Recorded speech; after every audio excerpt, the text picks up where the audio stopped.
Welcome to Speed Vector, the podcast dedicated to the art, risk, and obsession of speed flying.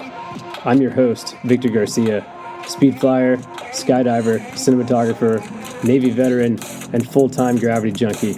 Every week, we dive into the lines we fly, the gear we trust, and the stories that push us past the ridge and into the void. Whether you're just learning to launch or chasing the perfect line, this is where speed flyers come to connect, learn, and stoke the fire. This is Speed Vector.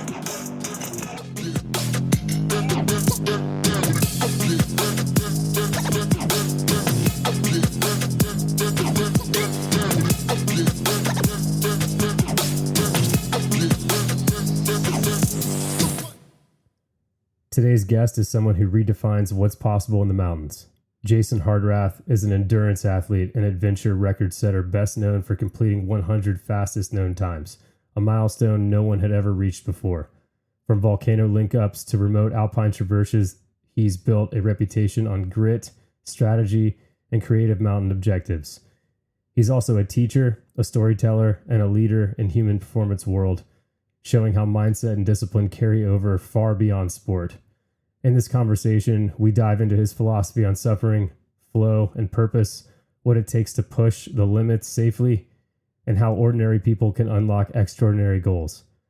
After a difficult bout with COVID in 2021, he shifted his focus to paragliding, approaching it with an all-in mentality like he had done so many times before. He worked his way down to smaller wings and eventually began speed flying. He has flown all over the world and has a lot of amazing stories to tell. Welcome, Jason Hardrath, to episode 22 of the Speed Vector podcast. Enjoy. I'm still learning how to interview people.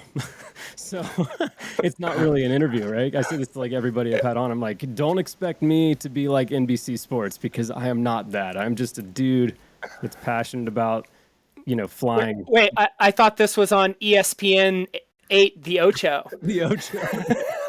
Yes, if there was an Ocho, it would be on the Ocho, 100%. I love that. That's classic. Well, Jason, thanks so much again for being willing to come on the show. I think it's super cool. We almost crossed paths in Chelan, but I had work stuff I had to go home and take care of over the weekend, so I'm bummed that we didn't get to meet in person. We were going to do this in person, but as the winter approaches, my life gets a lot busier. So thank you for coming on virtually. Here we are. And you are in your office in the school that you are the physical education teacher at, correct? Yeah, I'm here at Bonanza Elementary out in the middle of nowhere. Bonanza, yeah, you can Google it if you want to find it, people. Yep, Oregon, Southern Oregon. It's a little one gas station town. They bus kids from all over. It's a high poverty school. One of the things that's kept me here is it feels like I have a really big impact with these kids because they don't get to interact with somebody that travels the world and climbs peaks and runs ultra marathons and flies off of things. So yeah, it's a cool school. I've got all my old bib numbers hanging up behind me, for people that are listening to this and can't see any video. And it's in my PE office, so it provokes conversations with students about life and discipline and living an adventurous story with your life, and that it's worth it. And I think it adds a lot of authenticity to my program that, when I ask them to do something, not only will I do it with them, but I can tell them why it matters and have real evidence as to we're running the mile right now and working on your endurance. Someday you're going to look up at a mountain and you're either going to go, oh, I wonder what it looks like from up there, or you're going to go up there. And I tell them being the guy that goes up, being the girl that goes up is way better than being the one that stands at the bottom wondering. Oh, 100%. Yeah. 100%. Yeah, PE was my favorite class through grade school and high school even. And when I stopped having the ability to have a PE class, I was extremely bummed. That was my guaranteed A, or however it's graded. It probably wasn't even a, regular grading scale. It was pass or fail, but I was super stoked on it. And I will say if I had a PE teacher like you, I would have been probably still where I'm at today, but it would have been cool to have that kind of inspiration in front of me. Because, I grew up watching movies. I was really into films, into action sports films and films about Everest. And I had all these, I still do have huge dreams of climbing big mountains. and flying off them, to be honest. But to actually have someone in person that's like you can ask direct questions to has got to be just like I guess what I'm saying is I hope that there's some of those kids or even one of them knows like how special that is, because it's, you know, not everybody does what you do, and we'll get into what you do because it's a lot bigger than flying, but flying definitely ties into it, which is super cool. So but yeah, thank you for being a PE teacher and being an inspiration to the youth, because that's cool, and I feel like I, not a in lot all of people truth, are. I think it's one of the things that's driven. I mean, I've always been driven. I was the ADHD. You know, when you said PE was like a class you did well, and it was the same for me. I thrived in environments where I could have physical movement and physical challenge and pursue those kinds of things. That was an area I found positive identity because I really struggled socially and I struggled to sit still in school. I created all sorts of problems for my family from school or church or any institution where I had to sit down and behave because I was impulsive, I was wild, I was rambunctious, I couldn't sit still. My mind was always going 1,000 miles an hour in 1,000 different directions, and so yeah, to have that lived that myself and how difficult that is in a society that says sit down, shut up, do what you're told. Um, Finding that you can thrive not sitting down and not shutting up and instead going and doing big things and taking on big challenges and others being inspired because of it, and then you get to talk about it, then they want you to talk. It's like, hey, wait, here's a whole different path. um, and I genuinely think it's essential for all of us, like whatever it is we're doing, like take aim at something, you know, whether it's flying or climbing mountains or uh, going for runs or riding your bike, whatever, take aim and pursue getting better, pursue that growth and mastery and those goals that are motivating. And eventually you're going to have somebody go, hey, how do you do that? And that's the moment where it's like, oh, like this is where I turn it back for other people, and where my own journey that was so gratifying to me is now serving those who come next. And to me, it's like whether that's in a classroom or outside of the classroom, just out on the trails or whatever, I see it as identical now. Like to me, I'm a teacher in the sense that you can use that word, an inspiration, an educator, an informer, an inspirer. Like wherever I'm standing, it's like I know that's something I offer the world, and I think that's something each of us can like walk around with, and it gives a little more meaning when you realize, like, you know what, this stuff does give people reasons to put themselves together to be a little bit better. You know, even if, you know, whatever the pursuit is, you want to speed fly a little bit better. It's like, oh, now I'm paying attention to more details. I'm learning more things about how the world works, how the wind works, whatever it may be. Maybe I'm eating a little bit better so that I don't suffer so hard on the hikes. You know, whatever it might be, you start going, okay, I'm gonna start putting pieces together because I Yeah, want to go a little bigger and I want to go a little further and I want to feel better while I do it. And absolutely. eventually you follow that path far enough, and other people are like, how do you do that? And you're like, wait, how do I do what? Wait, oh, you actually think what I'm doing is cool. Right. So yeah, no, it's one of the reasons I, you know, you mentioned before we got on that you were starting to watch one of my old films from the FKT days, Journey to 100. It's one of the reasons I chose that name, Journey. Is it's like that's what we're all on. We're all out on this journey, and we're taking others with us. Maybe we're just giving them that nudge to start off on their own journey, or maybe you're sharing some actual steps together. Um, but yeah, I guess that No. can Yeah. stimulate some further conversation for us. Oh, 100%. Yeah, and I'm definitely not worried about having or not having things to talk about with you, because there's, you know, a laundry list of things I would love to dig into. Um, Something about the journey thing. So Jeremy Jones, the big mountain professional snowboarder, not the like park professional snowboarder. There's actually two Jeremy Jones in the snowboarding world, which is wild. But anyway, he's quoted by, you know, with probably his most famous quote is, "The journey is the reward." And I think he even uses that on Jones snowboards. Like, I think that's like their slogan. And I agree. I've always said that, like with anything I've done, you know, military, athletic pursuits, with flying, with skydiving, with all these stuff. Like, the journey is the reward. It's not like the end goal. And not to dive down too deep of a rabbit hole, but you know, a lot of the problems that we've seen, a lot of the accidents that we've seen have come most likely from people just going too fast, too quickly, like trying to do what they see on Instagram and on YouTube and all that too soon. And they're like skipping the journey part. They're just going to the quote unquote reward. And I think that's like, it's dangerous. Obviously, if, you know, everybody talks about this, of course, just like slowing down, but really emphasizing the fact that like the journey is the fun part. You know, you want to get into shape. You can't, you know, like go around the board and pass go without doing all of the work to get there. You know, you're not going to wake up one day and have, you know, a 6-minute mile. You know, you're going to be running a 12-minute mile, and then you're going to be running a 11:30, and you know, it's like incremental. So I totally agree with you, but yeah, that was a huge rabbit hole. I apologize. No, man, we're just seeing where this conversation takes us, man. We're riding the wave. We're just running. Yeah, I had coffee like 8.5 hours ago. It's kind of worn off. So no. Don't worry, I'm feeling it too. I've been in rooms full of screaming happy kids all day long, so my brain's cooked. Perfect. Yep, it's perfect. Do you come across a lot of kids that aren't stoked on PE? Is that like common? Not in my PE space. Cool. I mean, there'll be like bits and pieces, right? Where, you know, maybe a new kid comes in that's never had PE before, and it's like a real struggle. So I'll have to come alongside him, and I'm just like, yeah, man, I promise, it's hard, and it feels like you're way behind. But if you just stick with it for a few weeks, just even a few weeks, you don't give up, and you just dig in, it'll get a little bit better, and you'll notice that you're keeping up a little bit more. And then another few weeks go by and you're right in with them. I like promise you'll get there and you'll be so happy that you did. And so I've like watched that like transformation process so many times now. And cool. Then, yeah, the kids that have like a rough home life, you know, it's a high poverty area. So I'll have kids that have, you know, trauma and difficulties from their home life, like things that young kids should have never had to deal with or have happened to them.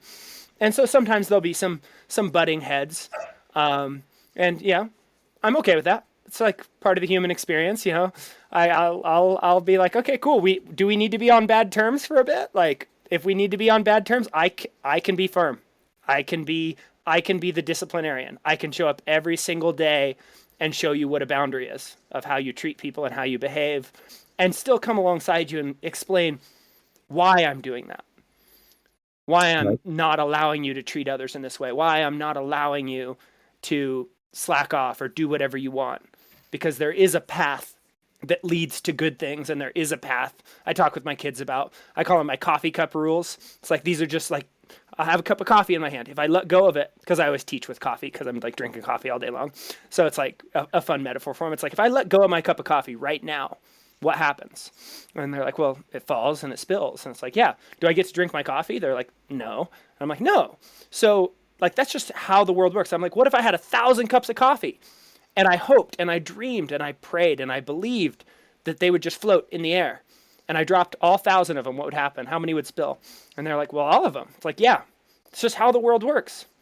And I tell them, it's like, humans are like this. We are part of the universe. There are rules for how we work and succeed and ways that we don't. And either you can make choices and be angry and be frustrated that nobody's your friend and people are frustrated with you and people are rude to you and no one wants to help you. But if you don't ask the question, well, why are they feeling that way toward me? And you're not adjusting your behavior, how you show up for people in light of these rules of how humans work and how relationships develop and how trust is built and how you make people like you, then you're going to always live with these problems. And you're never going to get to have the benefits of like being on a high trust team, a high performing team. It's like every team worth being on, every opportunity worth having in life is usually built on trust and responsibility. Showing up and being able to give people respect and show up and add value and take care of what needs to be taken care of. And so I like explain this to them as I'm like kind of holding a firm line with them. And, you know, there's usually a few weeks where it'll be rough, and then we'll round the corner and I'll find things to start celebrating with them as they round the corner. And pretty soon we're running through brick walls together. That's cool. So, yeah, I mean, it's gotta be special to be in a position like that where you can like actually change somebody's life just, you know, through mentorship, essentially. I mean, I don't know. I feel like I'm really beating the PE thing to death, but like I mean it when I say it was my favorite class, like across the board. And that, you know, ADHD, I was the same way. Like I totally get that, you know, but it was just something that like I actually felt like I could be myself, you know. But I remember seeing kids that like weren't as stoked on it. Like they'd be like, all right, we're running around the track. And I'd be like, yes, we're running around the track. And then there'd be like people that were like, no, like I don't want to run around the track. And it's like, why would you not want to run around the track? This is awesome. Like we're not sitting and learning long division, you know. Don't you want to go fast? Let's go fast. Exactly. I used to get yelled at. Me and a couple of my friends would get yelled at recess for running too fast because it was dangerous. You know, we'd like run through all the kids sprinting, and I mean, I get it now. At the time, I was like, what? Like, why? You know, I'm not gonna run into them. Are you kidding me? I'm an athlete. But yeah. Anyway, yeah. So like you mentioned, the wall behind you is covered in number plates from you know races, from running races. I assume maybe some triathlons. It's hard to tell from my perspective, but all of the above. All the above. Yes. So walk me through your origins. You already said, you know, ADHD kid. I totally relate. I was the same way. How did you get to where you're sitting now? And then we can dive into flying too, because this is a speed fly podcast. But I also want to hear about your background because it is important and relevant. Yeah, let's talk the journey. Let's do the you know, since it's a flying podcast, let's do the 30,000 foot flyover. So perhaps since it's speed flying, let's do the 2-foot flyover. Perfect. And yeah, so I guess, you know, I mentioned being the ADHD little kid that couldn't sit still. My first thing was being a skater punk, and I think that like taught me, because I was there to skate, right? Like a lot of kids go to skate to do drugs. They want to go like smoke some weed. I'm like, no, forget that. I want to land the next trick. And so I would just take my falls and take my falls and take my falls and then earn the trick. And I think, right, that you mentioned the adults telling like, oh, that's too fast, it's dangerous. I think there is this element of, right, doing dangerous things carefully. And that's where the magic is can you approach something that's difficult to do and dangerous to do, but approach it in a way where, you know, like with skating, there's good ways to fall on concrete and there's bad ways to fall on concrete. And can you mitigate those risks as much as possible while still sessioning out the necessary reps and, you know, taking your skinned knees or whatever it might be, to earn what you want. And I think that was something powerful that I learned from that at a young age, just like going out and skating and having to earn that through a bit of pain. And then I broke my wrist. I finally made a bad decision. I was downhill skating in the middle of the night and hit a wet corner and slid out at high speeds. And I fell on an outstretched arm, which you're never supposed to do, and snapped my scaphoid bone. And my parents were kind of sick of the whole skating thing anyway. So they're like, no more skating while you're under our roof. I was a little frustrated. I was a little mad at the time because I'd built a lot of identity in it, and had a lot of like focus and like kind of, you know, the ADHD hyper focus in it. But that's when I discovered running, and I was in middle school, and the goal became, I want to break a 6-minute mile. And so I've humorously said that if I wrote a memoir, there would at least be a chapter in it that would just be titled From a 6-Minute Mile, because it feels like so much of my decision making and my goal setting orientation came from that moment of hearing the teacher read 5:57. I didn't even care about the 57. I heard that 5 as I crossed the line finally on the last PE mile of the year. And it was just like, I did it. If I'm willing to work hard enough, I can do crazy hard things. And that set a whole trajectory of, I want to run on varsity in high school. I want to go to state. I want to make it onto a college team, and I want to get some scholarship money to run. And I want to go run collegiately. And then after college, well, during college, it was like, oh, I want to try to transition up to the marathon and try to go to nationals, which I failed to do. But it, you know, goals and goals. And then, okay, I'm going to bike across the USA when I graduate college, because I'd done one triathlon, a little off-road triathlon, while I was still in college. And it was like, okay, cool. I mean, I couldn't even swim freestyle. I had to do the breaststroke for the whole swim. And I then ended up going over the bars like 3 times on the mountain bike, and literally sold it at the finish line, listed it to sell at the finish line. I was like, this is not good for me. I'm too competitive and don't have the restraint to not overdo it. So just had like this really bad, and then I broke my chain and had to like run the bike the final 3 miles of the bike. God. Was this so just like, It was an Xterra, yeah. Yeah, those are brutal. That's cool, but goodness. So anyways, I'd had this experience, but I bought a road bike at the same time. And the moment I hit 20 miles an hour on a road bike for the first time, it was like a brick sailed out of the sky and hit me in the head. I should bike across the US. And it just stuck for the rest of college. And so when I graduated college, it's like, I'm going to do this. My greatest fear at the time was this idea of waking up 30 years later, because it's like, oh, school's over now. It's time to start a career. And my dad was a workaholic. So like I saw that like pattern of coming home burned out and just like repeat, rinse, repeat. And I was like, oh my God, I'm going to wake up 30 years from now and wonder what I did with my life.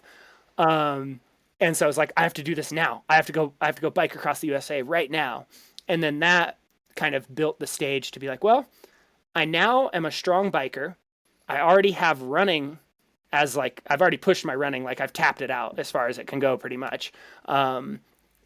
I wasn't going to get any faster at the mile or any faster at, a marathon. Well, no, I still got faster at the marathon, but at those shorter distances. And it was like, I need to see if I can learn to swim and like actually learn to swim.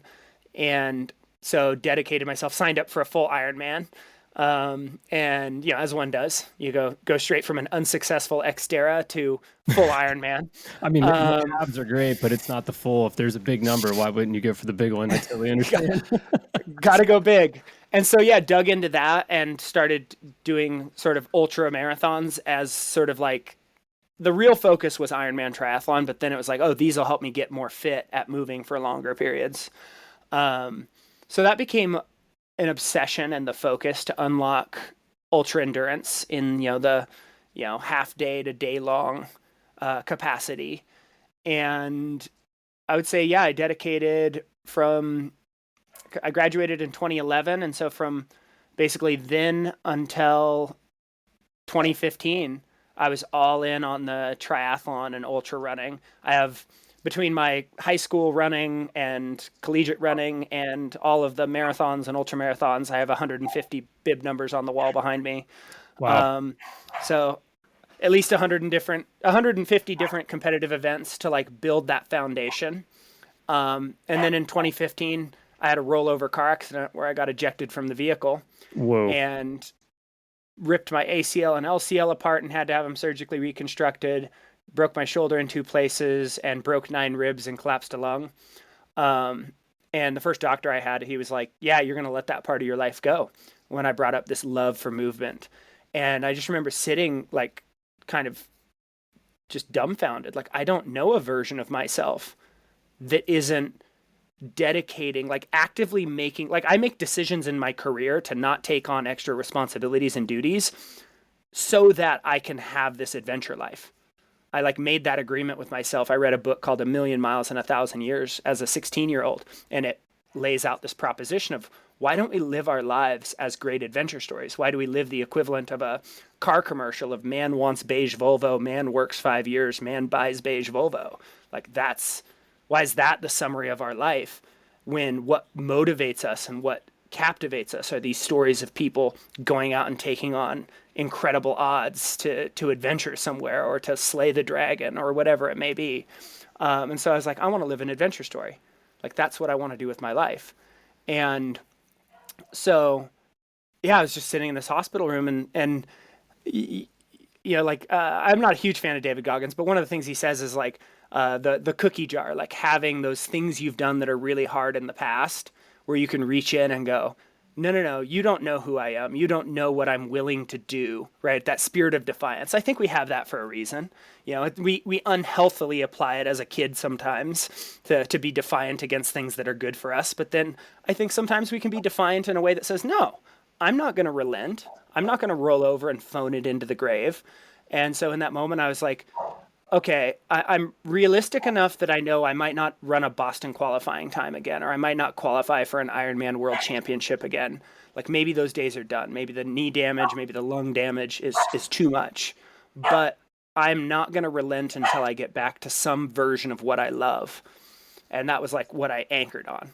And so I couldn't run for a long time. So I started hiking the local hill, and hills led to mountains, mountains led to bigger mountains, Pretty soon I'm running into mountains that have like technical summit blocks. And so it's like, well, guess I need to be a rock climber now. So took up rock climbing full blast, learning the rope systems, learning, how to build upper body strength, since I'd ignored that largely through my running career.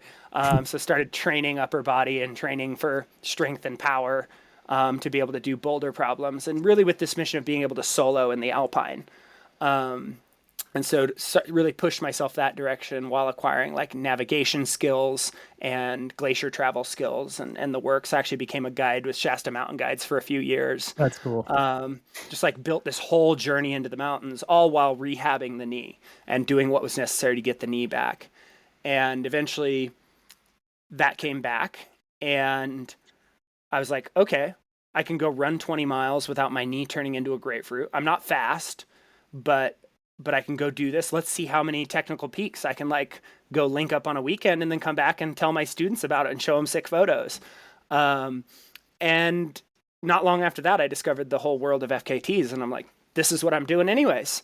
Here's my community. Here's my jam. Let's go.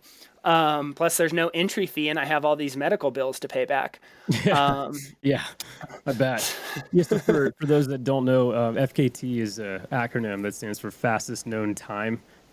Just in case people listening to this aren't privy to that info, but yeah, I mean, it's basically like, what I mean, you can explain it better than I, because you have 100 FKTs. Is that right? Did you surpass 100? Or yeah, I have 121. Wow. Okay. I tried to count, but I lost. It was a lot. So 121. That's amazing. I mean, shoot. I mean, so yeah. Take us through that. Sorry to interrupt you, but talk about the FKT journey a little bit, because it is pretty wild. Yeah, and this is that film that we mentioned earlier, Journey to 100, kind of covers this. If people are interested to go dig that up, it's on YouTube and Outside Watch. But yeah, basically they're speed records for mountains or groups of mountains or iconic traverses in the mountains across like a specific ridge line, trail loops, trail traverses, things all the way up to the entire PCT has an FKT on it. Everest has an FKT. So there's a variety of basically anywhere you can imagine that someone would want to test themselves, there's probably an FKT for it. And there are still some like way out in the backcountry, like unfound routes that people can go find and be the first one to put up a time on. There's absolutely sort of undone link ups or traverses or peak groups. But yeah, I just sort of started progressing into it. And it's like that, do dangerous things carefully. Early on, I started off like with a little bit of scrambling. There was always some sort of like a route finding or scrambling element. Very rarely was I interested, since I knew I wasn't that fast anymore, and I wasn't that fast to begin with. I just had put a lot of time and dedication into it. So I knew on like pure trail running efforts, I wasn't going to like go toe to toe with top guys like that. That's not me. I'm not that guy. But as soon as you started mixing off trail route finding and terrain that makes people get gripped, get that fear pumping through your veins, where it's like, whoa, this is a lot of exposure and I don't want to mess up, I found that I was able to quickly learn how to manage my headspace and how to really enjoy being in those places. So I was able to move really fluidly through spaces that other people slowed down in. And I'm like, oh, this is how this game is played. And then also being really using a fine-tooth comb on my preparation to like figure out the most efficient line to move through a route, where it's like, oh, okay, this guy ran this longer route to avoid this technical section. Can I solo that technical section faster? Oh, I can. Okay, so that gets me ahead of him. Well, what now? What next? What other pieces can I put together? Oh, they took a 4-hour rest at this place. Can I cut it down to 2?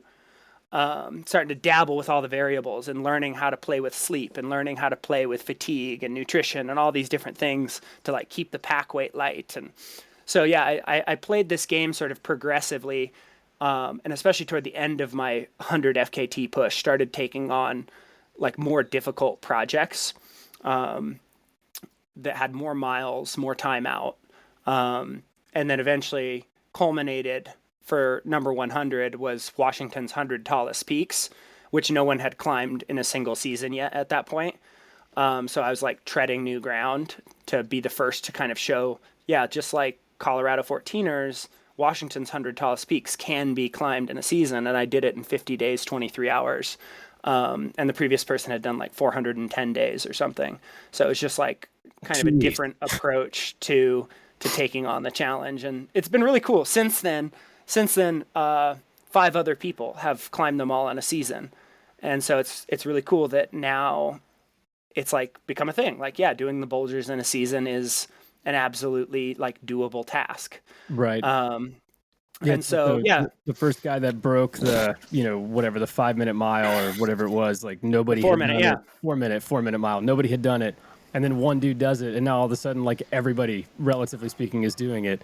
It's amazing how if you show that something is possible, then other people believe that it's possible and then they go do it. But it takes someone like yourself being like, no, like you can 100% do this in 50 days. Was the goal 50 days or is that kind of how it played out? That was kind of like the A goal starting out. The B goal was I have 70 days off roughly for my school summer. So it was just, can I do it in the school summer? Right. Because something that makes projects compelling is like when we have these life constraints that limit us. And I think this is right. This is what makes it applicable to anybody. It's like you have a job that allows you a certain allotment of time where it's like, this is what I need to do to make ends meet. And, you can always adjust things to like widen that out. Like one of the ways I afforded my early adventures was I moved into a van while having a, professional teaching career. So I could still pay down those medical debt bills, and still have money to go on these trips to do these crazy things. And like being willing to adjust the variables like that is really key if you really want to have the resources to truly pursue what you want to go after. But yeah, like the constraint I had if I wanted to keep my career as a teacher, which I really love, was I have 70 days. It has to go in 70 days. So that made it an interesting project, an intriguing project. But the A goal, because I'd like gone through, like I said, and I figured out routes for every peak and all of the principal hazards I was going to be facing, every rock route I was going to climb, every glacier traverse I was going to cross, like anything that was going to be a roadblock, a hiccup, all the worst bushwhacks, because there are heinous bushwhacks. Like a lot of people are like, oh, there's a bushwhack up to, go to this flying spot. It actually happened. I was just in Salt Lake City this last weekend, and somebody's like, oh, I'm sorry, man, like this is going to be a pretty heinous bushwhack. And as we're going up, it's like, dude, in my book, this is an open forest walk. Like this doesn't even categorize as bushwhacking for me. Like Washington, you can't see your partner. If your partner's 20 steps in front of you and they go silent, you don't even know they're there. Right. It's gone. just so dense. Yep. It's so dense. It's ridiculous. And it can be that dense on like 45-degree slope. You can be on like insane terrain, like insane steepness. And it's just like, you can't see anything. So it was a crazy project. And like a perfect final exam, right? I'm a teacher. So it was like this beautiful final exam of like everything I'd loved learning and learning to move quickly through and putting this giant project together and then going, cool. Now I get to see if it's real. Now I get to go and make it real. And yeah, it was a crazy 50 days. I can imagine. I mean, what was it like plan? Because I mean, logistics for something like that is probably the crux. I mean, obviously you have to go and physically do the thing, but like logistically, I can't imagine how long that would have taken to just map it out. I started about 6 months ahead of time. Okay. I kind of fully committed that it's like, this is what I'm going to try to do. And I was on the phone. I was on Zoom calls with I don't know, 5 or 6 different mountaineers who had done link ups or climbed all the peaks, talking through different link ups and what would flow well and which variation is probably more efficient. And before I even got on those calls, I did a ton of research and like compiled, first found and then downloaded and compiled onto one map every GPX file I could find for any traverse or any climb up or down of any of the peaks that I could find anywhere on the internet. And then went through and discussed those with people who were in the know, to find out what variations were possible, what backup plans I could use if like a fire broke out over here. How could I still access these peaks? Does this really go? How bad is this part that's described as being really bad? Just all those questions.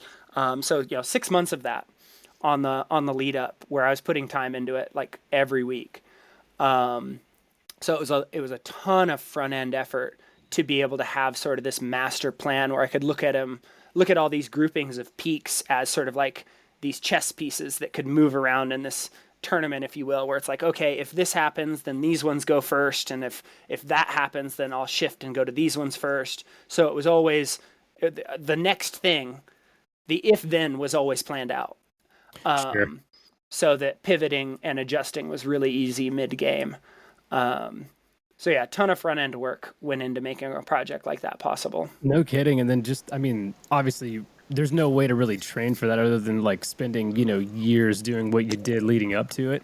But I can only imagine the fatigue, right? Because even if you're super fit and you're climbing mountains and you're doing this stuff, you're still to do 100 of, and like I said, you're not walking up a trail, I'm sure there were some trails involved, but for the most part, like a lot of those mountains are pretty remote, and there's not a whole lot of traffic other than, bears and elk and, who knows, cats, who knows, right?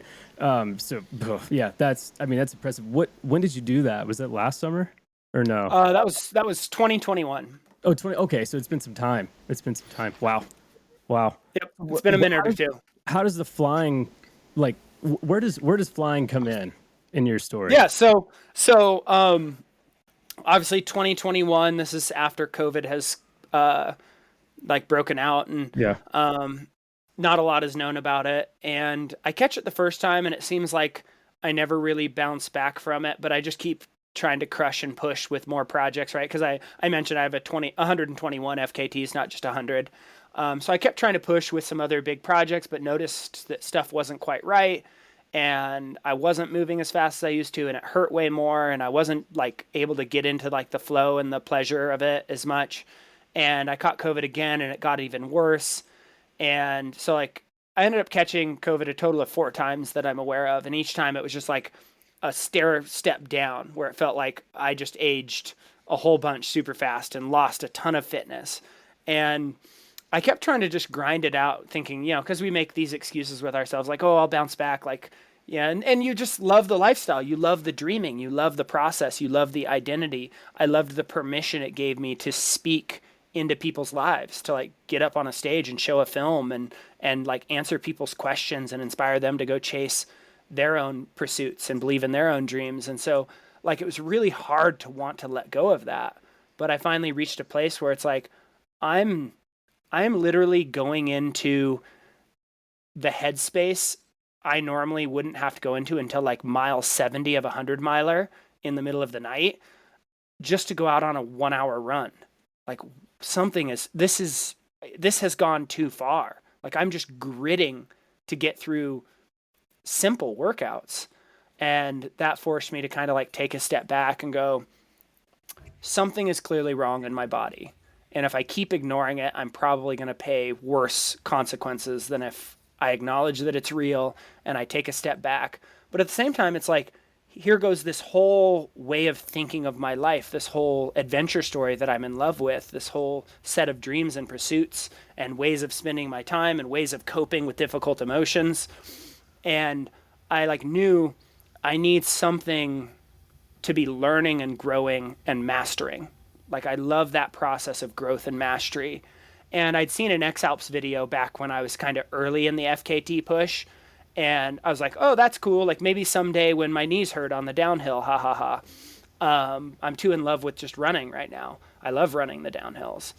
And it was like, well, my knees don't hurt, but my whole freaking body does. So I guess it's time to pivot. And Nathan Longhurst, who had climbed 65 of the Bulgers Peaks in Washington with me, he had taken up paragliding. And I was like, well, I better do it like right now so I'm not too far behind him, because he's an absolute stud of an athlete that acquires skills super quickly and methodically. And I was like, all right, if I'm going to be anywhere on the same plane as him, I need to dig in right now, even though I like still am feeling awful and I'm kind of depressed and I'm like struggling.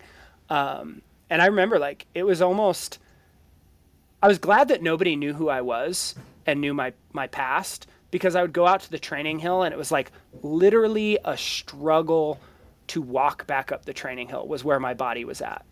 Like I would have to like grit down and be like, get back up there for the next flight. Grit down, get back up there for the next flight. And it just like felt so humbling and like almost embarrassing to like have come from where I could rattle out 6 peaks with 20,000 feet of vert, sleep for a couple hours, and then go rattle out 4 more with 11,000 feet of vert the next day, and then take an easy day that only had 8,000 feet of vert, and then right back into a 10,000 foot day. It's like I came from that to where it's like I'm struggling to walk up the training hill. I'm struggling to be motivated to walk up the training hill, and it feels physically hard.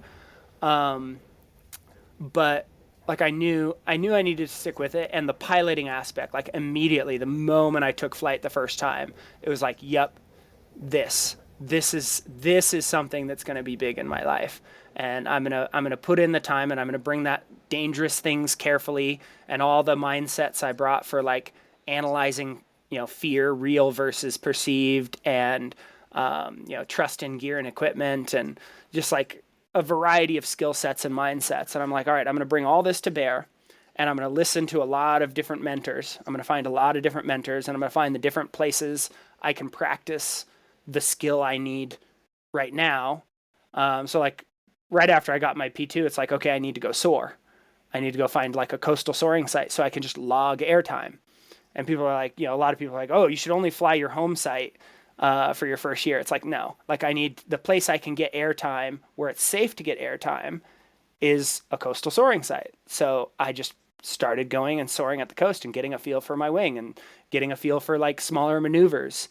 And like just brought that kind of mindset of like, where do I need to go to practice what it is I need to practice? And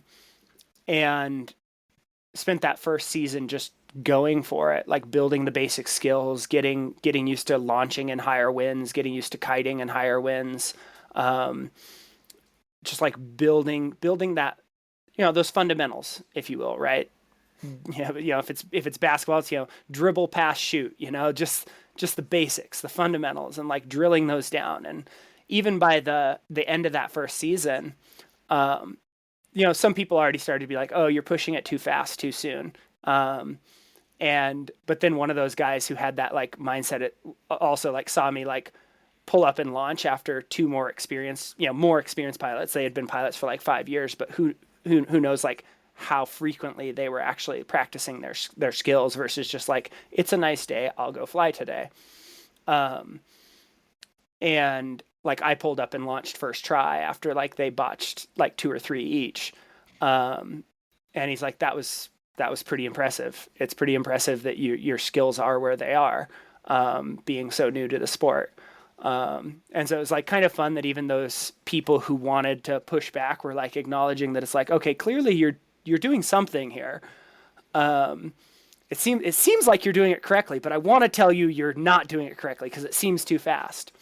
But yeah, just being really methodical with my approach and noticing if there was a deficit or a hole, and then drilling and practicing that thing, was a big part of how I entered the sport. And then same thing when I wanted to make the transition to smaller wings from the full-size wings, was like, okay, I'll get a 20 meter, I'll go play for hours and hours at the coast again, soaring site where I can get a feel for that. Okay, let's try out somebody else's 18. Okay, that felt pretty good. Let's get an 18 meter wing. All right, this feels like an appropriate wing loading. Let's start flying this. Let's start getting regular reps and get a feel for how it carries energy and builds energy and dives and lands and launches and all that.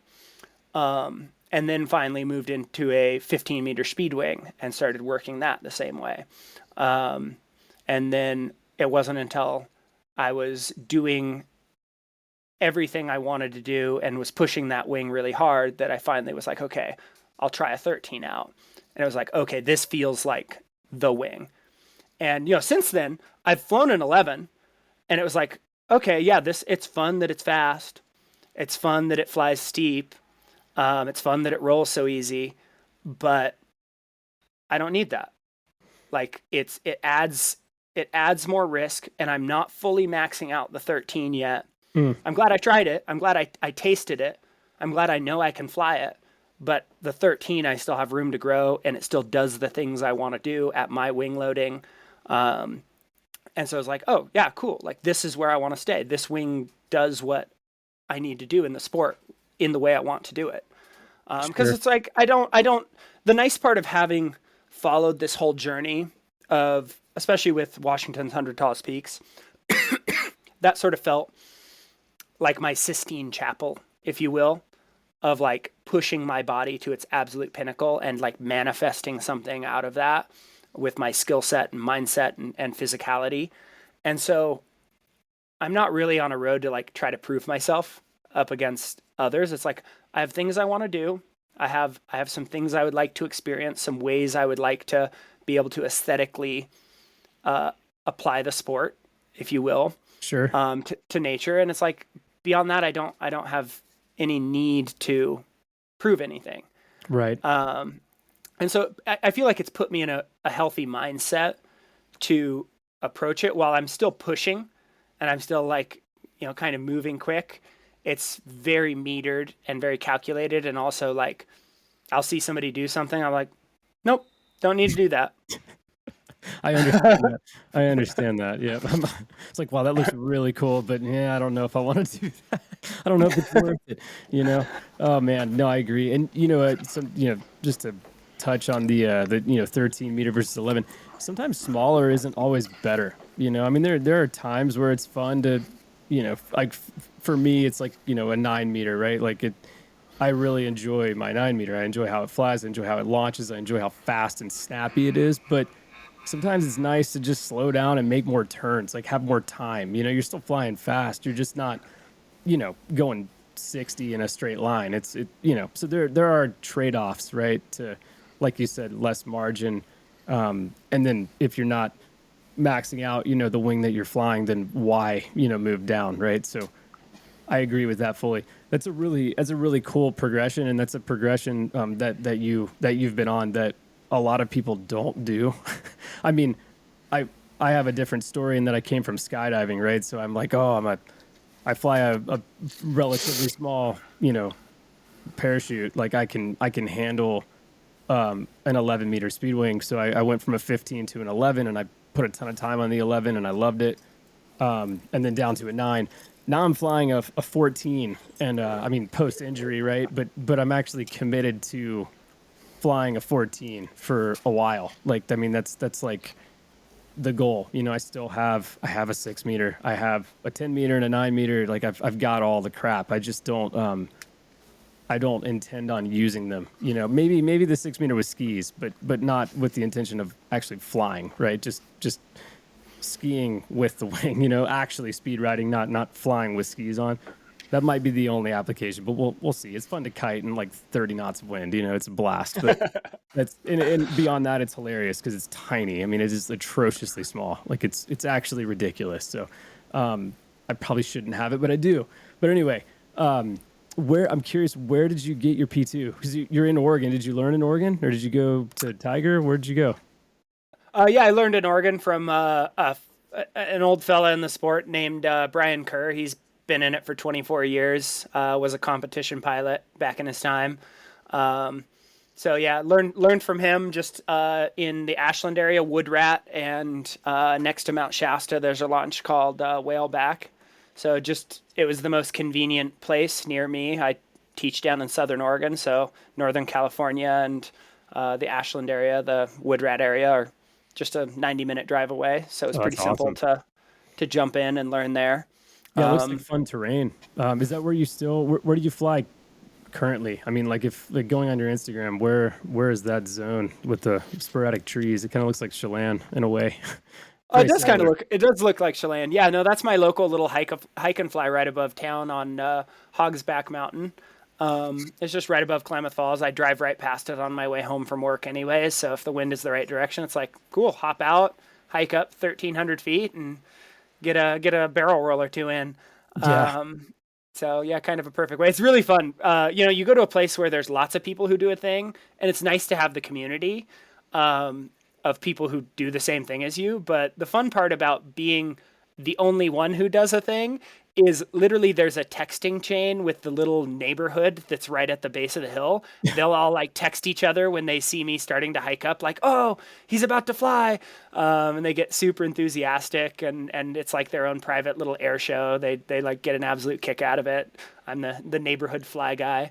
So cool. It's kind of fun. So yeah, I always have like reservations towards that until I'm in that situation, and then I just embrace it.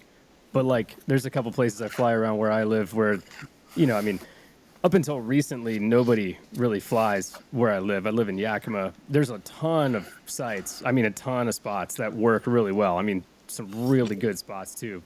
And some that I've opened that are like 300 vert, and it's like, you like land in an orchard. The, people that are like working in the orchard think it's cool, and they'll like clap, and, most of them, probably don't speak great English. So they're like, what is this? And I'm like, oh, it's a speed wing. And they're like, huh? And I'm like, yeah, paraglider, you fly, it's cool, like whatever. And it's just funny trying to like communicate. But before I go to those places, when I know that's probably going to happen, I'm like, do I really want to like deal with having to say, like, to talk to people? I just kind of want to go like fly and just hike and kind of be in my own head and whatever. But then when it happens, I'm like, no, it's actually like, it's kind of cool because people are like interested. And, even if they never do it, maybe they are just, they remember, oh yeah, like that was speed flying and that dude was really nice and whatever like that. So to me, it's worth it in that sense. But leading up to it, I'm always like, a little apprehensive. Like I really just want to be left alone. There's this little grass hill that's like 60 vert. I mean, it's nothing, but it's mowed. And it's like 40 degrees. It's like super steep, and people, run up and down and stuff. And the like the bottom of the hill is just adjacent to like a track, at like a middle school. And it's my first ever speed flight was there a couple of years ago before we even moved here. I just like brought a wing. We were out visiting, and my girlfriend was doing some interviews, and I remember like flying that. I was like, oh man, I wish I lived by this hill. And then like, 6 months later, we live like 2 blocks away. So I'll go there. It's very rare the wind is coming up it, and like I need wind to launch there because it's literally 60 vert. So to call it flying is a stretch, but it's a great place, especially for me right now, just post injury, like just getting reps in of launching and then sliding on my butt on the grass, and it's all like manicured. I mean, literally like they mow it. I mean, it is like perfect grass. It could be a soccer field, right? It's beautiful. But the kids like sometimes I feel like that's exactly where a lot of people go wrong.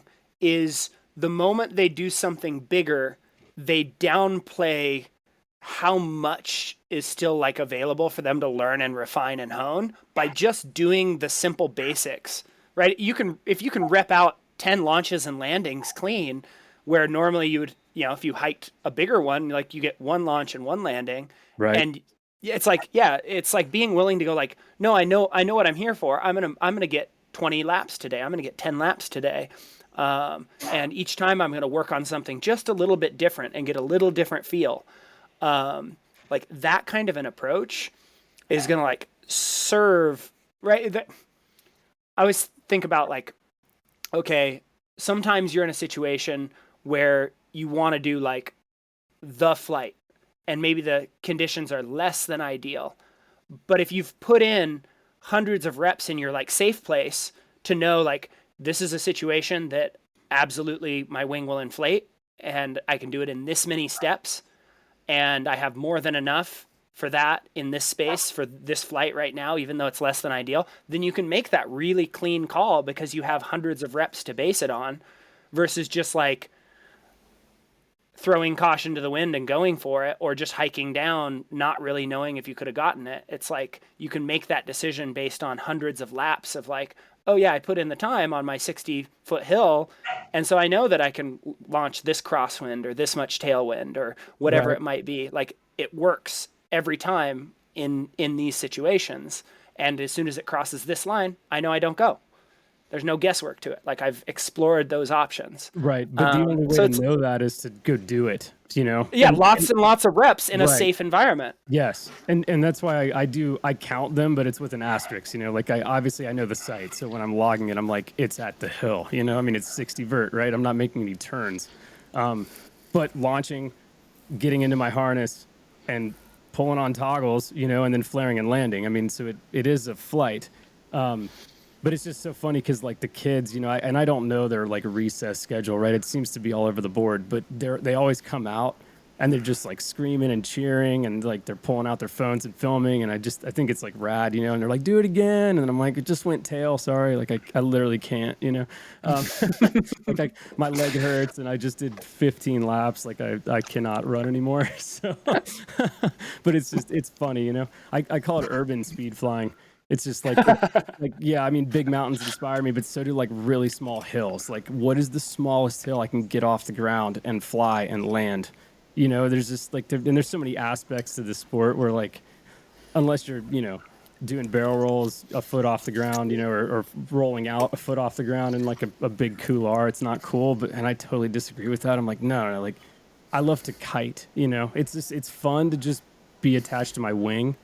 And it did. I mean, I've always felt that way. It didn't take me like not being able to walk for 5 months or whatever, you know, to get to that point. I've actually always felt that way. But it's just like I love how you said, you know, people were telling you just to fly at your home site where you learned, and you were like, no, I'm going to go to the spot where I can get like hours and hours and hours of reps. Whereas like here, it's going to take me a year. It might take me, you know, a week to get the same amount of time. I mean, and that's, you know, I do envy living close to the coast in Oregon because Kiwanda would be pretty sweet. I'm assuming that's where you went. That is like, I haven't been yet and I'm dying to. Was planning on going this summer, but that got nixed, obviously. So, oh, man, that place just looks like it looks like a vert ramp, you know, like in terms of skateboarding, you know. And I don't know. I brought that up last week with the Little Cloud folks. I was like, you know, part of me wishes that we could like have a half pipe for speed flying, you know, like figuratively, of course, like have just like the place to do it. And you just go. And if you're Michael Jordan and you want to shoot 1,000 shots a day, or you want to do, you know, 1,000 freaking kick turns a day on the wall, you know, on the vert wall or whatever it is, you can go do that with your speed wing. Like, man, I wish, but then there's this beauty of it where it's like, it's not that, you know, you need all the pieces to come together, and then it makes it sweeter because it's not always there. You know, I mean, I got skunked yesterday at this local spot I opened up, you know, 2 years ago, and went back today thinking that it wasn't going to be good because the forecast was bad. Took my dogs and it was like perfect. And I'm like, dang it. Like why couldn't it have been like this yesterday, right? But then, you know, you show up and you score, and it's like an amazing feeling when you get to, you know, put in 3 hours of flying and a bunch of hikes and, you know, on small hills, of course. But so there is beauty in that too. You know, I mean, I guess it wouldn't be as sweet if you could just like walk into the warehouse with the vert ramp and, you know, get to work. Turn on the wind tunnel and just start ripping. Maybe someday. That'd be wild though. Can you imagine? I don't know. The wind tunnel science with like wingsuiting is pretty cool. I mean, you know, and it makes sense. I don't think that would work with speed flying, but I'm sure somebody could figure it out. Someday, as long as it's not VR, you know, I'll avoid the like, you know, video game style speed flying. I mean, there might be some place for it, but I actually think it exists. I think there's some like, and I could be speaking out of turn here, but I think there is someone that's training people to fly. It might be paragliding, I'm not sure, but it's like a hanging harness situation, but it's VR. I've seen it. I know that it exists in skydiving for flying canopies, but on a really small scale. Like not a lot of people have done it, but anyway, rabbit holes. But so, I mean, do you predominantly fly mini wings, speed wings, paraglide? Like, what's your favorite wing to fly? Let's see. I've flown some 430 times this year. I would say most of them are either on my 18-meter code or my 13-meter Mirage. Probably in favor of the 18-meter code, just because it's more versatile. I can launch it in more conditions. My home site can be pretty cross.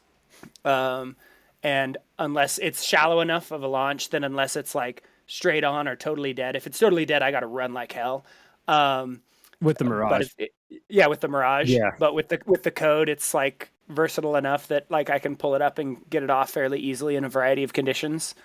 So probably most of those are on the code, and then a smaller percentage are cross country flights. If I pull out the big wing, it's pretty much with the intention that I'm going to try to rip across country for some amount of distance, which I had good success with. I flew a 111-kilometer cross country flight from Chamonix to Visp, Switzerland. Wow. While I was over there in Europe over the summer. Wow. Right after Norway, right after just like sessioning speed flights in Norway with Nathan Longhurst, bumped down there and like switched over to the big wing and like ripped out a few big ones. So yeah, it's pretty fun. It's pretty fun to have like that range and versatility. It's a cool sport. Do you gain, like, I guess when you're speed flying, do you gain from your paragliding experience? Do you feel like there's a crossover there? Yeah, I mean, absolutely. There are definitely overlapping skills. There are definitely differences as well in how you fly and what you do and don't do with the wing. But I think what's nice about having both is that oftentimes it gives me something to do at a certain time of day, or on a day like maybe it's like, oh, I'm not in the headspace to go out and fly the 13, but cross country looks good midday today, so I'll pop up midday and go rip a long cross country flight, go see what I can do out there. Or if it's like, I'm not really feeling like doing the long flight, I'll just get a couple morning laps on the Speedwing or the Mini and maybe a sunset flight. If it's a weekend or something. So it like gives those options to not sort of force something that you're not feeling in the zone for, which I think is pretty nice. I kind of love that same feeling with triathlon, where it's like, oh, my foot's hurt. Well, I guess I'll get on the bike instead of running today, or I'll go hop in the pool. Yeah. I think having that like versatility of sports, even though this is all kind of under the air sports category, it's like, yeah, but there are differences in how you do them and the risks involved with them. Certainly. Well, I mean, cycling's not safe. My dad is a big cyclist, like 350 miles a week, I think, average. I mean, he's like an animal, still like races and stuff in his 60s. But he broke his pelvis a couple of years ago. A little like bulldog ran out in the road, and he tried to miss it and ended up crashing and just, like high-sided basically, and landed right on his side and like broke his pelvis really bad. So there's risk in all sports. I totally agree though with the triathlon thing. I did Ironman Arizona in 2018, the half, not the full. I wanted to do the full, but it timing wise didn't work out with my work stuff. I loved it though, because if I was like, tired of swimming, then I would just ride my bike. And if I was tired of riding, then I just go for a run, and even in the race, it was like, God, I really want to be done swimming. I'm like, okay, I'm done now. I can go ride my bike for 100 miles and then, or whatever it was, 56. So yeah, that's cool. I think it's cool to have the ability and the knowledge and like the practice, I guess, to have the whole gambit of wings, right? Like speed wing, mini wing, full size, because it, like you said, it opens up more flying opportunities. And I'm very similar. Like, I just want to fly. So I haven't done any paragliding yet, but I do have a mini wing, and it scares the living crap out of me, to be honest. Which is why, side note here, your videos of you flying the code they're so intriguing to me, because it looks like you're speed flying, but I know, having flown mini wings, that like it is so hard to pull off, like just continuing, I guess energy management is much harder, to me at least, on a mini wing than it is on a speed wing. Speed wings are fairly simple, you just keep turning it and you're good, but there's like something about the mini wing that it just wants to climb when I'm coming through a turn, and I'm like, God, I hate that feeling so much. So I'm trying to like wrap my head around being cool with it and just learning it, so I've got a 14-meter Freya now, and I'm stoked on it, but it does scare me, because it's like, it's kind of a hybrid mini wing, speed wing thing, but it feels more like a mini wing to me than a speed wing, even though it's, the aspect ratio is still pretty small, relatively speaking. So it's somewhere in between, but I feel that like, I don't know, going up feeling at the end of a turn, it scares me. So I'm really inspired by the mini wing stuff that you do, because it just looks like so much fun. It's like a kind of a slow motion, but not slow, but it's slower motion version of speed flying, especially when you're, low to the ground and kind of proxy flying through trees and stuff. It's like super cool. That's definitely like kind of where I want to go. It's just a matter of getting over my fear. I love it. Like, and I think that's one of the things that really helped me was getting so many laps where I was learning to manage the energy with that 18-meter code, and to keep it flying at the angle I want it to fly, and to keep it from boating up and out, and to get used to like just kind of staying locked in, and then also like setting that up where it's like, oh, okay, I want to come in low through this tree gate, and then I'm going to let it boat a little bit to lift me over this, and then I'm going to angle it enough to dive back between these next few trees, and being able to like, yeah, play with the desire, its desire to like pop out, and climb out of high energy turns. I feels like it makes it really fun and playful, and you're moving at slower speeds than, with smaller speed wings. And so in a way it feels like, while there's more of that pitch dynamic to play with and control and understand, in a way it feels like you're playing the game on slow motion or easy mode, because it's like, okay, I'm going to set up this nice banking turn, and I'm going to float over here for a second, and now I'm going to dive through. Right. Yeah, I don't know, I kind of like it. I feel like at some point, when I'm older, that will be my, speed flying will just be like backing it up to just the mini wing, and just having these like slow motion terrain sessions. Yeah. I mean, it's so rad. It looks like the most fun you can have under a ram air parachute possible. I know a lot of people disagree with that because they want to be going 100 miles per hour, and I'm not against it. I mean, I like to go fast too, but yeah, it's just slowing it down and still proxy and still hitting tree gates and stuff. It's super rad. That's the direction I want to go, at least for the time being, just because, I don't know if it's safer, but at least to have more, more time to make decisions, and stuff's not coming at you as fast, I guess. So I don't know. Yeah. But well, it's the difference between, riding your bicycle at full speed into a tree and just like running into that tree. Right. One is going to hurt a lot more. Both might hurt, but at least one, you're not going quite as fast. Oh, it's so funny. It's so funny. So I mean, you obviously are a man with very big goals. You set your goals, and then you incrementally work towards them, and you accomplish them. I'm curious, do you have any, what are your goals with flying? Do you have any big objectives, or is it just for the love? I mean, I think what I'm intrigued more by is just finding sort of, one of the things when you take on a new sport is it gives you new ways of thinking about the world around you. It unlocks like new adventures, new reasons to visit places and go exploring. And I loved that about when I made the pivot from triathlon into the mountains, because it's like, oh, now all of these mountains all over this side of the United States and around the world are playgrounds.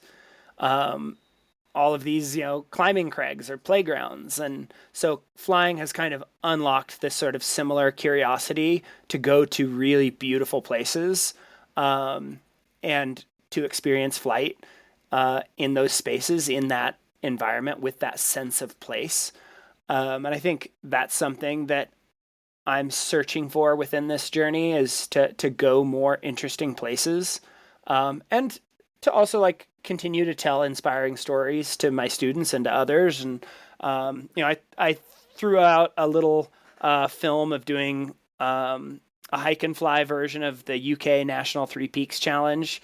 Me and Henry George from the UK, we released that together. And it's just simple, like nothing about the flying is dramatic or like high level. It's just like we went to beautiful places. We climbed this known challenge where you climb the tallest peak in each country of the UK in 24 hours. But we flew off each one. And so it's just simple, straightforward, like just go have an adventure and integrate flight and see some beautiful places. And then bumped over to Norway with Nathan and got to fly down some gullies and over glaciers and over the fjords. And Just this like beautiful experience that really pushed my flying forward. Getting to fly with him and in those spaces really moved the needle on my speed flying. And we're going to release just kind of a short little aesthetic film from that here in the spring. And then as far as another film project idea, I have one that I'm trying to spin up with a few other pilots. I want to call it Elements. That's the working title right now. And it's going to be focused like I want there to be really aesthetic flying pieces in it and some really creative ways of capturing some moments of flying, kind of tinkering with time, setting up some cool shots that like sort of convey the experience, right? Like a barrel roll, when you're the one doing the barrel roll, doesn't all happen at normal speed. Like like in our own experience of it, like stuff kind of like goes in slow motion, and you feel it feels different. Time kind of warps, time kind of dilates, and to try to play with that a little bit within the film. But mostly what I want it to be focused on is like finding these really beautiful locations that sort of convey, sort of the, water, fire, rock, earth, wind, like conveying these elements where it's like, go find a place in Iceland where the lava is flowing and just find a way to like capture that aesthetically and to have flying be in some of the shots without it being high risk. And go find some epic glaciers with seracs peeling off and falling down and like capture flight in those environments. Just kind of like showing the relationship we get to have with nature and the experiences, the places that these pursuits can take us. And I feel like that's something I'm intrigued with, because it would give me that motivation to go to a place that will put me in a sense of awe. I think that's motivating to me at this point. And so it's less about like, oh, how, can I get within 6 inches, or can I rip a roll, da da da da da. It's more just like, oh, can I go to these and just have a flight that's deeply satisfying to me? Sure. And to experience these beautiful places and get to do something I love while I'm in them. So I think that's kind of the mission I'm on right now. I love that. That's really cool. That's super cool. Yeah. I mean, there's so many reasons to do this, right? And I mean, that is a correct reason, that's not one that, people would be worried about you, like make sure you're okay, because that's cool. And it's super inspiring, it's inspiring for people that don't do this stuff, because you have reach beyond the sports that, we're talking about, right? Beyond paragliding and speed flying. I mean, it's obviously you brought in reach with you through the FKT stuff and the 150 days or 100 peaks in 50 days. And you have support from pretty major brands. I mean, am I correct? And do they support the flying as well? How does that? I've been talk about this. I've been really lucky that I built really strong relationships with a variety of brands. I'm wearing my Athletic Brewing shirt right now. I've been sipping on one of their IPAs while we've been chatting. Nice. They've been with me since 2020 and have supported me. And obviously they had to taper their support down a bit as like I made the pivot from the sport I was making a big splash into a lesser known sport that I was lesser known in. But they still have like supported me in the pivot. They obviously like got me a branded wing for my full size paraglider, which was really cool. It looks really cool. I love the logo. It turned out so good. It turned out so good. Yeah, it's sick. I agree. I'm like, how do I do this with Speed Vector? How do I get a Speed Vector logo on the bottom? I'm sure you just pay money, but yeah, I think if you have the business, then yeah, you just like expense it and take it out of your taxes. But yeah, so they followed me along. Path Projects has been a big supporter. They're just like running an outdoor apparel brand. They've been with me since the Washington Bulgers, climbing Washington's 100 tallest. Cool. And then, I've managed to scrape up a couple newer sponsors. I've always really loved coffee, and so got in touch with Wakako coffee makers. They make like handheld espresso makers, and like Nice. pitched them successfully on a, hey, I can make espresso in the sky idea. Just like the simplest thing, right? It's like I'm up in like buttery air, and I'm just gonna like make an espresso with an FPV view, That's cool. with something beautiful out in front of me, and they loved it. And I kind of guessed that they would love it because they have like stuff where guys are like riding a bike no hands and making an espresso. I'm like, oh, I can do that, but be 3,000 feet off the ground. Right. So yeah, had some success kind of building a relationship with them. And then Arcade Belts is another one that they're just kind of like a mission driven brand. They have their Give a Damn initiative for like giving back and supporting good causes. They support Big City Mountaineers, which gets kids out into the outdoors, which is something like obviously I care about. So yeah, have managed to build some new brand relationships and maintain some old ones. And I've worked with a variety of other. I've worked with Viore. I've worked with, a spattering of others. I think between myself and then I've also acted as kind of an agent for other athletes at times. So I think between myself and the other athletes I've closed deals for, at this point in my athletic career, it's around $106,000 that I've closed, which, when you spread it out over the number of years I've been in the sport, I totally could have made more money just working a second job. Right. So like anytime people are like, oh, I want to be a sponsored athlete, I'm like, do you really? Are you sure? Like it's not actually that much income, and you're going to spend all of what you get just to do the projects necessary to keep them as a sponsor. Right. Like it's not going to be something where it's like, cool. I mean, unless you're like the elite of the elite, then don't listen to what I'm saying. But Red if you're Bull, anything, if you're anything short of like Red Bull signing you, then it is a lot of work. And I mean, if it enables you to tell the stories you care to tell and have that, income and freedom to go overseas on a trip instead of staying domestic on a trip, like sometimes it's worth it, but sometimes it's not. I think sometimes people assume that they want to go down that path because, maybe childhood them wanted to be a sponsored athlete, wanted to be a pro athlete. And so it's like, oh, I want to sign that athlete deal, which, when I was 32 and I signed my first like official contract, that felt pretty good. Like, I'm like, hey, 8-year-old me, we did it. It took a lot longer than we thought. And I wasn't even, I never even really saw it coming. I just was chasing what I loved. And I think that's where you have to start, is chase what you love. And if you follow what you love, the doors will open in the right way.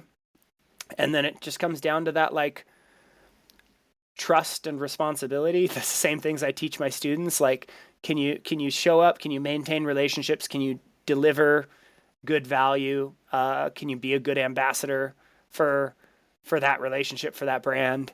Can you represent them in a way that's admirable and respectable? And you can maintain those things, and it can serve you over a number of years and be a win-win situation and potentially open some doors.